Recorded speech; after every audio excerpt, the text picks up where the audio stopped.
SIR ప్రక్రియ voter జాబితాను పూర్తిగా పరిశీలించి పోయిన ఓట్లు తీసేయడం, అంటే ఎవరైతే చనిపోతారో వాళ్ళు ఓట్లు తీసేయడం, డూప్లికేట్ ఓటు ఉంటే తీసేయడం, మన ఓటును మళ్ళీ దాన్ని సవరించడం అంటే నవీకరించడం అని చెప్పొచ్చు. సో ఇది ఎస్ఐఆర్ ప్రక్రియ. ఇది అనేది డెఫినెట్గా చాలా ఇంపార్టెంట్.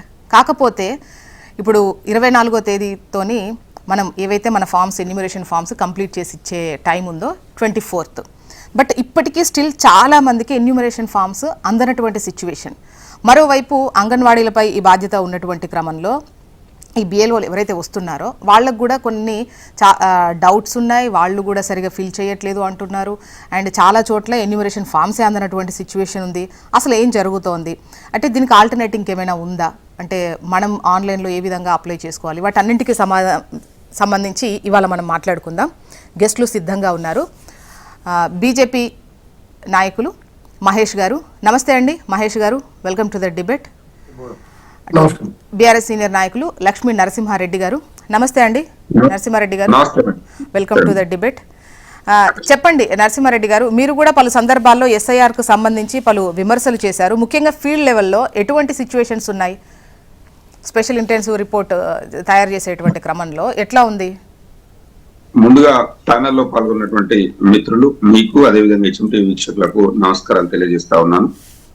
ఏదైతే ఎన్నికల సంఘం బీజేపీ ప్రభుత్వ హయాంలో ఎన్నికల సంఘం ఏదైతే ఎస్ఐఆర్ ప్రక్రియ చేపట్టిందో ఇది పూర్తి గందరగోళమే నెలకొన్న తప్ప దానివల్ల ఏ విధమైనటువంటి ఉపయోగం లేదనేది గ్రామాలలో స్పష్టంగా కనిపిస్తుంది. ఎందుకంటే ఈరోజు ఏదైతే బిఎల్ఓలను అపాయింట్ చేసిరో, ఒక బూత్ కు ఒక బిఎల్ఓ లాగా ఎవరినైతే అపాయింట్మెంట్ చేసిరో వాళ్లకు ఏ విధమైనటువంటి అవగాహన లేకుండా, అంటే జనరల్ గా బిఎల్ఓలు ఎవరంటే ఆశా వర్కర్లు, అంగన్వాడీలు, అదే విధంగా కాంట్రాక్ట్ బేసిస్ లో వీళ్ళు నియమించుకున్నటువంటి వాళ్ళకి ఏ విధమైనటువంటి అవగాహన లేకుండా, ముఖ్యంగా ఎలక్షన్ కమిషన్ కూడా వాళ్లకు ట్రైనింగ్ ఇవ్వకుండా ఒక వ్యక్తి యొక్క రాజ్యాంగబద్ధంగా పొందినటువంటి హక్కు, ఓటు హక్కును నిర్ధారించేటువంటి విషయంలో ఇవాళ అలసత్వం వహించడం అనేది ఘోరమైనటువంటి పరిస్థితి. ఎందుకు చెప్తున్నానంటే ఈరోజు ఒక బిఎల్ఓ 3 సార్లు ఇంటికి వస్తాడు, మరి ఇల్లును ఐడెంటిఫై చేస్తాడు, ఓటర్ని ఐడెంటిఫై చేస్తాడు, అదే విధంగా ఎన్యూమరేషన్ ఫామ్ ఇస్తాడు, వాళ్ళు ఫిల్అప్ చేసినటువంటి ఎన్యూమరేషన్ ఫామ్ తీసుకుంటాడు.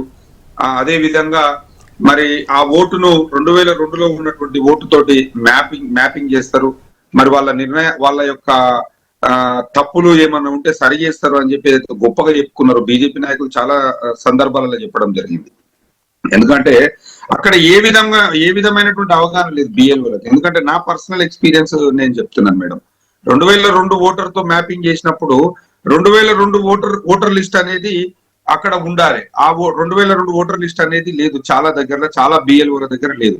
వాళ్ళు ఏమంటున్నారంటే మీరు ఆన్లైన్ లో వెళ్ళండి, ఆన్లైన్ లో వెరిఫై చేసుకోండి, మీ ఓటు ఎక్కడ ఉందో మీరే వెరిఫై చేసుకొని డీటెయిల్స్ ఫిల్అప్ చేయాలని చెప్పి చెప్పడం జరుగుతుంది. ఇప్పుడు మా గ్రామంలో అంటే నేను చేయగలుగుతాను. మా గ్రామంలో 2000 ఓటర్ లిస్టు. నరసింహారెడ్డి గారు, బిఎల్ఓలతో పాటు బిఎల్ఏలు అంటే పార్టీలకు సంబంధించి కూడా ఏజెన్సీని తీసుకున్నారు, అవునా? సో ఊళ్ళల్లో ఈ ఇష్యూకి సంబంధించి అంటే పెద్ద ఇబ్బంది ఏం రావట్లేదు, బట్ సిటీకి వచ్చేసరికి, టౌన్లోకి వచ్చేసరికి ఈ ఇబ్బందులు ఉన్నాయి. కానీ ఊళ్ళల్లో ఇప్పుడు అన్ని పార్టీలకు సంబంధించినటువంటి నేతలు ఇంకా బిఎల్ఓల కన్నా ఎక్కువ పార్టీలకు సంబంధించిన నేతలే ముందుండి మరీ పని చేయిస్తున్నారు. ఎట్ ద సేమ్ టైం ఊళ్ళో తెలుస్తుంది వాళ్ళు ఉన్నారా లేరా, వలసెళ్ళారా లేదా లేరా అసలు అనేటువంటి విషయం తెలుస్తుంది కదా. ఊళ్ళల్లో అంత పెద్ద ఇబ్బంది ఉందా? నేను ఏమంటున్నా మేడం అంటే ఊర్లలో కూడా ఇప్పుడు బిఎల్ఓలు ఎప్పుడైతే జనరల్ గా ఎవరైనా ప్రభుత్వ ఉద్యోగాన్ని అంటే గవర్నమెంట్ పనిచేస్తారు, మామూలుగా ఏంటంటే మార్నింగ్ 10 o'clock నుంచి ఈవినింగ్ 5 o'clock వరకు వాళ్ళు వర్క్ చేస్తారు. వీళ్ళు 10 గంటలకు బిఎల్ఏలను తీసుకొని వెళ్ళినప్పుడు వాళ్ళు డోర్ లాక్ వేసుకొని వాళ్ళ సొంత పనుల మీద, వ్యవసాయ పనులు కానీ, కూలీ పనులు కానీ, ఉద్యోగాలు కానీ, ఇతరత్ర పనుల మీద వాళ్ళు బయటికి పోతున్నారు. వాళ్ళు సాయంత్రం 5 గంటల వరకు వాళ్ళు వచ్చే వరకు ఈ బిఎల్ఓలు బిఎల్ఏలు ఎవరు ఉండరు.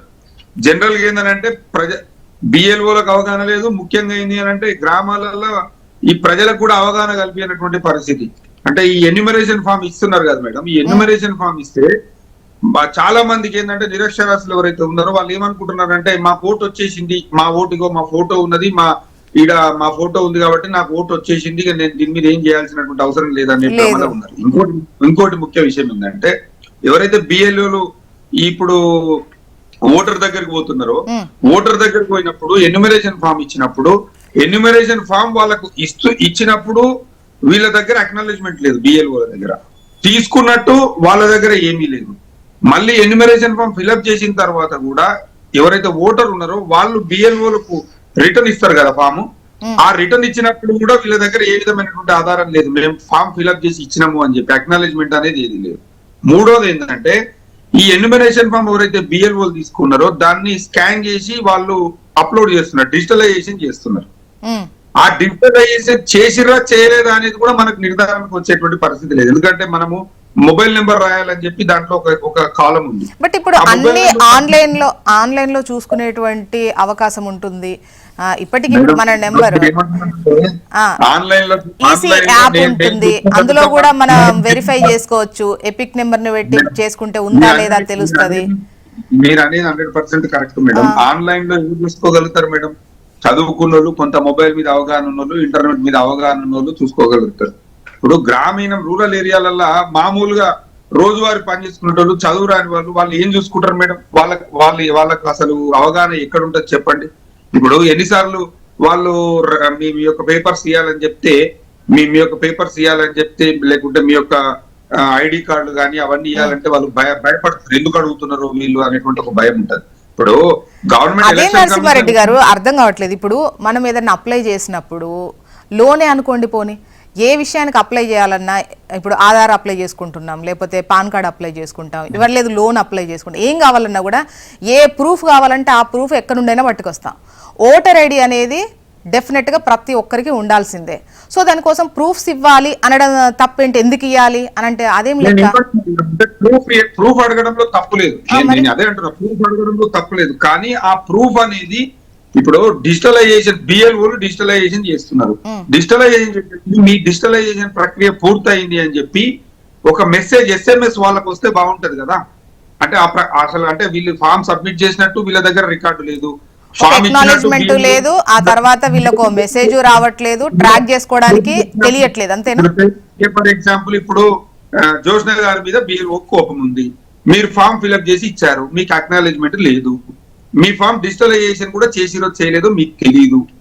వాళ్ళు ఒకవేళ డిజిటలైజేషన్ చేస్తే మీకు ఒక SMS వస్తే మీకు ఒక ధైర్యం, నా ఓటు ఓకే ఆన్లైన్ అయ్యింది అనేది ఒక ధైర్యం ఉంటది. ఇప్పుడు రాలేదు, మళ్ళీ ముసాయిదా ఓటర్ లిస్ట్ వస్తుంది, మళ్ళీ మీరు వెళ్ళి మళ్ళీ చూసుకోవాలి. ఒకవేళ దాంట్లో ఓటు రాకపోతే మళ్ళీ మీరు అబ్జెక్షన్ ఫైల్ చేయాలి, మళ్ళీ దానికి సంబంధించి 10 సార్లు తిరగాల్సినటువంటి పరిస్థితి. అంటే మామూలుగా మనం అంటే జనరల్ గా చదువుకున్న వాళ్ళకి ఇట్లాంటి పరిస్థితి ఉంటే మామూలు వాళ్ళ రోజువారి పనులు వదులుకొని రావడానికి వాళ్ళు ఎంత ఇబ్బంది పడతారో ఒక్కసారి మనం అర్థం చేసుకోవాలనేది నేను చెప్తా ఉన్నాను. ఓకే మహేష్ గారు, నేను ఇంకొక ముఖ్య నా విషయమే చెప్తున్నాను. ఇప్పుడు 2002లో ఓటర్ తో మ్యాపింగ్ చేయాలని చెప్పడం జరిగింది మేడం. నాకు 2006లో నాకు మ్యారేజ్ జరిగింది. 2006లో మా మిస్సెస్ యొక్క ఓటు ఉప్పల్ కాన్స్టిట్యున్సీలో ఉంది. అంటే అప్పుడు 2008లో ఉప్పల్ లేదు, అప్పుడు మల్కాజ్గిరి ఉంది. ఇప్పుడు నేను తన యొక్క డీటెయిల్స్ వాళ్ళ ఫాదర్ వాళ్ళ మదర్ వాళ్ళ మ్యాపింగ్ చేయాలి అని చెప్పి వాళ్ళు ఎవరు అక్కడ ఉన్నటువంటి బిఎల్ఓలు కానీ ఈఆర్ఓలు కానీ చెప్తారు.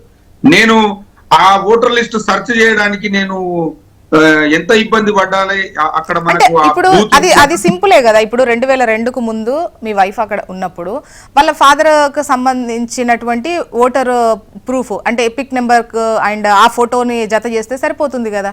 దట్ ఇంకా మ్యాపింగ్ అంటే అందులో ఏముంటది? ఇప్పుడు మీ వైనా కూడా మా ఫాదర్ ది పెట్టాల్సిందే కదా, అంతే సింపుల్. అంటే మనకు అవగాహన ఉంది కాబట్టి మల్కాజ్గిరి చెప్తారు కదండి, బిఎల్ఓలు చెప్తారు. అంతకన్నా యాక్టివ్ గా పార్టీ బిఎల్ఏలే ఉన్నారు. బిఎల్ఓలకు తెలియట్లేదు డెఫినెట్ గా. కొంతమంది కొన్ని చోట్ల బిఎల్ఓలు చాలా కన్ఫ్యూజ్ లో ఉన్నారు, తీసుకొచ్చి ఇస్తలేరు ఫామ్స్. అవన్నీ పక్కన పెడితే బిఎల్ఏలు అయితే యాక్టివ్ గా ఉన్నారు కదా పార్టీలకు సంబంధించి ఏజెంట్స్. నేను అదే చెప్తున్నా మేడం, మేమంటే ఇప్పుడు అవగాహన ఉంది కాబట్టి సెర్చ్ చేసినాం మేడం. ఇప్పుడు అవగాహన లేనటువంటి బిఎల్ఓల సమాచారం ఇవ్వట్లేదు అసలు. బిఎల్ఓలు ఓకే, మనకు మళ్ళీ మీ వాయిస్ తీసుకుంటాను నరసింహారెడ్డి గారు, మీ వాయిస్ తీసుకుంటాను. వాళ్ళు చెప్పట్లేదు కదా, కోఆర్డినేషన్ అనేది లేదు అక్కడ. ఓకే మహేష్ గారు.